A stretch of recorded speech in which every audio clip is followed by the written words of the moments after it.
Assalamualaikum warahmatullahi wabarakatuh. Berikut ini adalah video pelaksanaan penelitian berjudul Model Komunikasi Layanan Berbasis Kecerdasan Emosi serta dampaknya terhadap kepuasan pasien dan citra klinik kesehatan. Penelitian ini mendapat hibah dana penelitian pada skema penelitian dasar fundamental dari Kemdikti-Saintek pada tahun 2025. Tim peneliti dari Universitas Al-Azhar Indonesia ini diketuai oleh Dr. Anda Khususanti MSI, Rufira Arindita SIKOM MSI, Safira Hasna SIKOM MSI, dan Novia Valentina MIKOM. Latar belakang dilakukannya penelitian ini adalah adanya pembuktian dari beberapa penelitian terdahulu, yaitu bahwa komunikasi yang efektif dapat meningkatkan kepuasan pasien.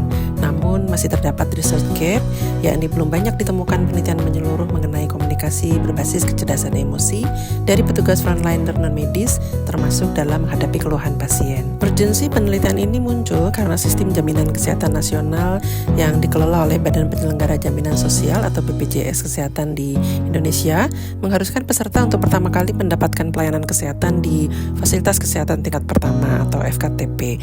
Namun sayang, keluhan masyarakat mengenai layanan kesehatan masih cukup banyak. Objek penelitian ini adalah FKTP milik BUMN yang memiliki lebih dari 300 klinik di seluruh Indonesia, yakni klinik Kimia Farma. Tujuan penelitian ini adalah meneliti komunikasi layanan berbasis kecerdasan emosi, komunikasi petugas frontliner dalam menghadapi keluhan, serta pengalaman komunikasi pada pasien dan dampaknya terhadap kepuasan pasien serta citra klinik Kimia Farma. Penelitian ini mengacu pada Relationship Management Theory dan Dialogic Theory of Communication yang menekankan pentingnya membangun hubungan baik dengan para pemangku kepentingan melalui komunikasi dialogik. Metode penelitian ini dilakukan dengan mix method kualitatif dan kuantitatif, meliputi 3 tahap, yaitu pertama wawancara yang dilakukan kepada 8 narasumber dari kantor pusat klinik Kimia Farma dan 4 kantor cabangnya, yaitu cabang Jakarta, Yogyakarta, Bandung, dan Depok.